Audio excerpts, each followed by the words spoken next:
press the record button, and then I say, "Yo, what up?" Hey.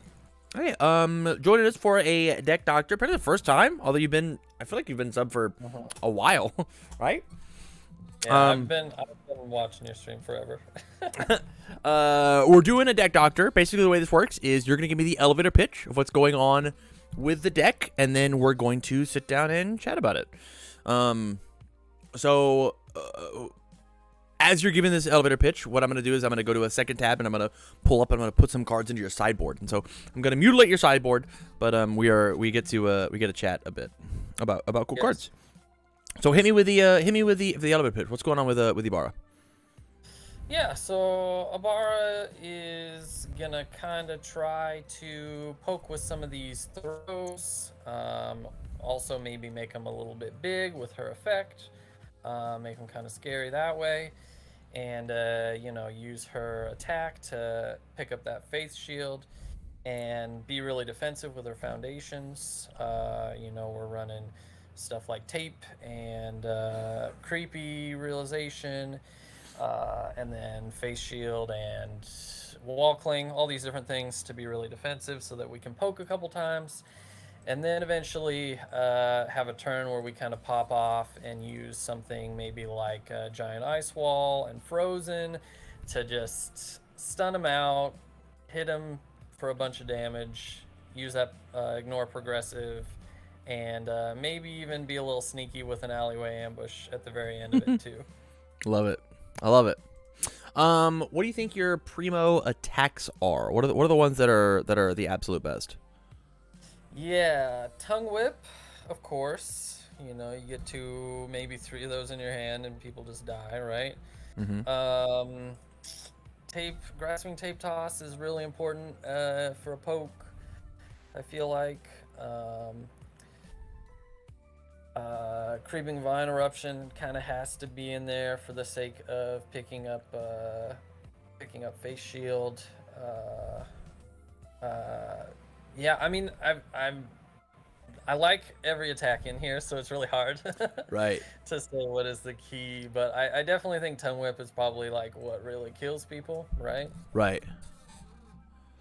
So that might be the... Okay. I think there's some interesting outliers that I think is cool, and I like the list that you have. How many cards is this? 52 big ones. All right. Keeping it tight, yeah. I love it. Hit me with the foundations. What do you got going on? Because I think there's a lot of things in here that that the water symbol loves to do that I notice you don't have, and I've already tossed in your sideboard and we can chat about. Yeah. It's hard. There are tons of foundations that I want in here, and what I'm struggling with is making room and figuring out what to take out and have in there, right? Because Right. Like I mentioned, I think Frozen can just when we get into that deadlock situation, if it gets to that point, that definitely wins games. But it's also not something I want to be at a 4 of. Rescue completed is great. This is also stuff I have in paper right now, so I only own 1 rescue completed, so there's just 1 in there. But again, I don't want 4 in there either, right? What? Just kidding. But yeah, I mean it's hard because there's so much good stuff underwater, I think, right now.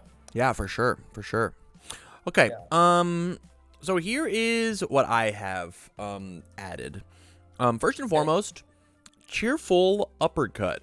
Thoughts on it? Yeah. I mean, I'm a little torn between that and Ice Storm, right? Because they almost, sort of, in a way, act the same kind of way, right? I know cheerful is breaker 1 on everything forever, right? Right. And so that's a benefit, but I'm leaning. I like Ice Storm a little bit more because I like playing it more, I guess. Fair. Right? I like it's a good momentum out. There's not a lot of that in the deck right now.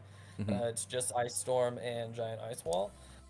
So it's a good momentum out. I like, if we're in Breaker, the fact that they can't lower the speed, or not in Breaker, in Deadlock. But I have thought about Cheerful Uppercut and maybe changing between the two of those, it's tough. I actually either want to just slam this in on top or take out the tape stream jab. Yeah. The only thing tape stream jab has going for it is it's a 4 diff. And I think that this card's just going to get you more mileage in, like, if I want to play this card. I mean, it's still like a 5 low for 4. If I hit you with my poke, it can be a 5 low for 8, 5 low for 10 in your character, right? Because you get the +3 on the next one, the -1 or whatever, right? Like this thing, its base speed is 5. That's so fast, man. That's so fast. True. Yeah. And the fact that it has that absolutely killer on block ability is like, it's so much better than what this card could ever hope to be. This card's a flow card that does it like it's just 4 damage, maybe it's 6, maybe. And like at the bare minimum, that's what this card is. It's just 1 more progressive difficulty. This card is like Duperman when we combo it with Tongue Whip. Right, it makes your tongue whips really big, but like, if you discard the momentum and say this is a 7 damage move, they're also probably gonna put a card in their card pool because they blocked. True. Yeah. Yeah. So the goal is either like we just windmill slam this in, or we take out the tape jab. I almost wanted to take out the alleyway ambush, but I think the surprise of alleyway ambush is cool. That and like it's a cool card, right? Like and you're one of the few characters that like it still really utilize it. Exactly. Yeah, it's sneaky when it pops in there, but I'm not like relying on it by any means as like a strategy that I'm like trying to go for. Right. Yeah. So what are your thoughts? You want to cut jab, or you want to just windmill slam? Yeah, I mean, I'd be down to take the jab out. Jab is really just meant to be like a setup for tongue whip for sure, right? Yeah. 100%. And if you find like this card is putting in a lot of work, I would just honestly, let's just toss in a second one, make it 18 attacks and be fine, right? Like it's essentially an action. Yeah. And what this card does is if you have both this and Ice Storm in your hand, you block with this one, you save your Ice Storm for later. That's great. Yeah. Like I've got 3 momentum and the Ice Storm's going to kill, whereas like if I have 3 momentum, this one doesn't, but it still has that same kind of action impact that it does. Just and 18 attacks inside of a deck like this that like you get to ignore progressive difficulty on one of them. It's just like good. It's just like it's good. And this one can just ignore, whereas like if you had the jab, like you can't, right? Like having the options is rad. Right. Yeah. Yeah. All right. Onto the foundations. I love your one-ofs, man. I'll go to quantity. Think fast, rescue completed, first villain encounter, defrosting, all really, really cool. But like, where is your sticky balls? Where is your aiming for number 1? Part of it, like I said, is this is what I own in paper right now. You don't have a sticky balls? Obviously, I don't own a single sticky balls. All right, when we go to the locals, I'm just gonna give you sticky balls. Yeah, I definitely think that sticky balls at a 1 or 2 is a good place to be for sure. Yeah. Again, I just don't have it right now, but if I definitely think it needs to probably be in there at like a 1 or 2. I don't know that I do too much more than that because I already have some 3 diffs and quite a few 2 diffs already in there. So that's again finding space for those is tricky. But if we're not allowed to go above this number, which like we could easily go to 55 here and then put in the second cheerful uppercut and feel fine about it, right? We could cut 1 self-assured. We could cut 1 creepy. We could cut 1 wall cling because we're playing, 2 wall clings then 4 face shields. I think Ice Gliding Man is like not a great card. I would rather have surviving the final 100% of the time over Ice Gliding, but you might be fighting me on that. I might because I have seen it is like an MVP. It feels like when in any games that I'm playing where I can give -2 to one thing and that because I'm blocking a lot, right? I'm a 7-hander. I'm scared all the time. Then I'm just gonna die, right? Yeah. And I just love, and it's good. I mean, I know surviving the final is a 0 diff, but I mean, but this is like a good Ice Gliding is like my favorite like 1 diff in the deck almost right now. Okay. I mean, tape is really good too, but it's a good in the 1 diff slot -2 to something. But then I can also turn around and do it on offense if I really wanted to, right? And it's like, oh, you're gonna block this tongue whip. I know you are, we're gonna give it a speed, and when you block it, the next tongue whip is also gonna get this speed, right? Or something like that. Yeah. But I feel like on defense, this has been like peak, like feels really good. Especially if I have 2 of them out, like it feels really good. Okay. All right. I can respect it. Yeah. Here's what I want to do then. Okay. Our goal here is we're gonna push this up to 55 by putting in Yeah, this we can go second up a little higher. uppercut, right? First and foremost. And then here's what I want. The only things that I really want to change in this deck is I want 1 sticky balls, which I will give to you on tomorrow. And then I want double irrefutable force of nature in this deck. All right, yeah, I do We are have 2 of those already. Playing throws. We're playing grasping tape toss. We are playing creeping vine eruption. We are not allowed to have our moves be wall clinged. It can't happen. It just can't happen. That sucks. That sucks really, really bad. And then how did we get to 56? Something terrible has happened. What has happened? Uppercuts at 2, 4. This is 18. 38. That is 56. I wanted to get to 55. What did I add? Oh, you know what? I want to take 1 self-assured out. That's what it was. Okay. It's a 2/4 unique. We're playing a low deck account, so like we're probably gonna find another 7-hand size character. Like this is what's gonna happen, right? It's good for the draw, but like not every one of our moves is a ranged, right? Like uppercut's not ranged, ambush isn't ranged. It's just 1, 2, 3, 4 options. Creeping vine eruption doesn't even get us there. So like, how many cards can we possibly draw at the top? This is really good for changing the zones, right? And we get to block whatever zone, right? Yeah, we're playing 4 face shield. We don't need. If we need to the self-assured, something has gone terribly, terribly wrong. Yeah. I get that. Yeah, it is. Yeah, it's nice when face shield is that +3 mid block, and I'm like, oof, this is gonna be hard to block if it's something fast. But I get you for sure. Yeah. Right. Yeah. 1 self-assured, double wall cling, 4 face shield. We should not have an issue with zone coverage. And if we are afraid of zone coverage, they're probably playing something like a Think Fast, in which case, irrefutable force of nature. I'll commit down that card. You don't get to change your zone, right? Yeah. No tape for you. No Think Fast. Like the only way that you get beat here is with a Sarah, right? Yeah. Yeah. Yeah. And then like none of those changes that we made like hurt Mina even a little bit, especially uppercut, right? Like uppercut is like hella impactful. Yeah. Yeah, the Mina in the side is when I played against Mineta 2 for the first time, I was like, I hate this. Don't we all? I'm like, what can I do? What can I do to make this matchup not feel like absolute pain? Hey, I can maybe put Mina in the side and just say I don't care, right? True. And so Yeah. I haven't tested the Mina in the side really at all yet. I don't know how I feel about it. I don't think the matchup is actually that terrible for Ibara.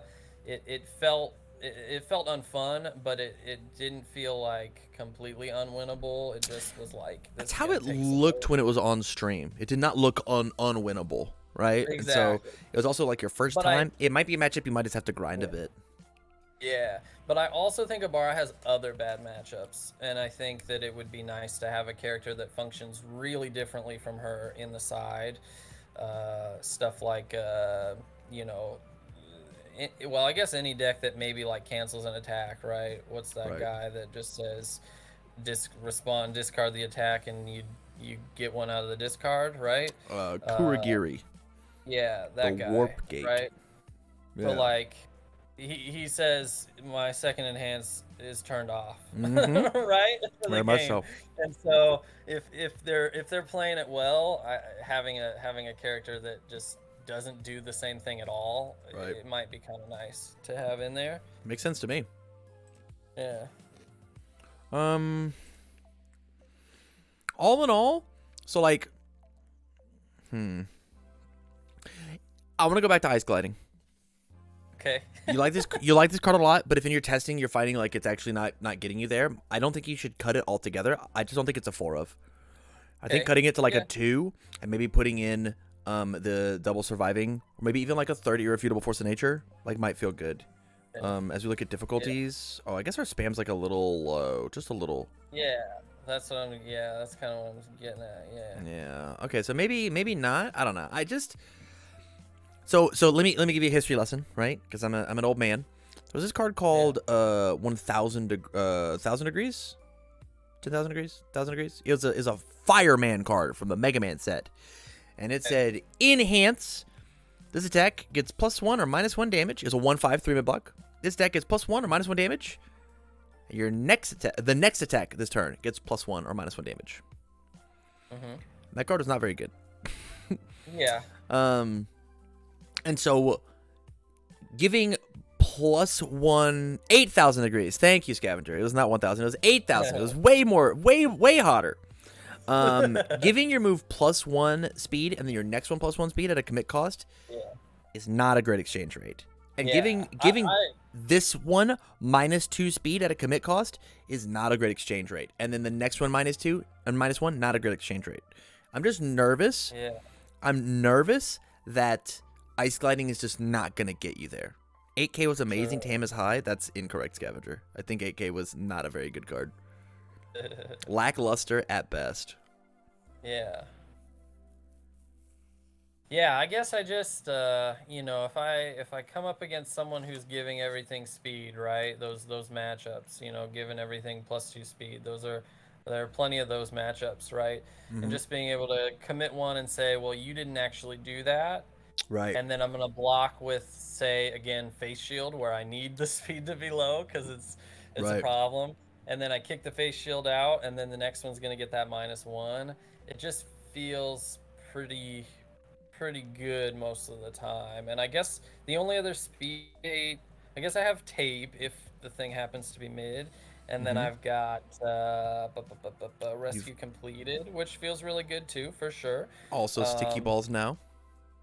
For non-ranged and defrosting. For non-ranged. Yeah. And yeah, defrosting usually feels pretty good most of the time too. Defrosting and surviving the final are the exact same exchange rate. It's just -1 speed and then commit it for the plus the bonus for the check. Yeah.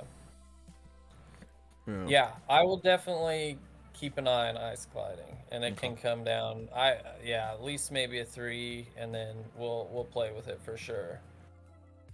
I love it. Is there anything in here that you vehemently disagree with? I don't think there is. I don't think so. Yeah, I feel like the foundations has been the trickiest thing for me is finding this balance with all these 2 and 3 diffs in there. And I like the sticky balls for sure being in there. Yeah, no, I don't have anything that I disagree with by any means. I think this list looks really good, man. I think just jamming a bunch of 4Xs of all your cards is bad, but the fact that we're able to find a solid swath of 3s and a couple 2s, and then all of these 1-ofs feeling really good, all these high impact 1s, I think this is at least a list to go in and retest and be like, this worked, this didn't. I want more of this, I want less of this, and then continue on. And I'm really excited to see what Cheerful Uppercut does for you. I think this is. This card's messed up, man. I think this card's correct. And if you need these, I might have them as well. I don't know. I actually think I managed to pull of them. Okay. I think I should be good. All right. Let me know. Let me know though. Okay, all right, man. Well, let me send you the list, put you on your way, and once again, thanks for the support on Patreon. I appreciate it. Okay. Yeah. Thank you. We'll catch you next time. Yeah. Peace.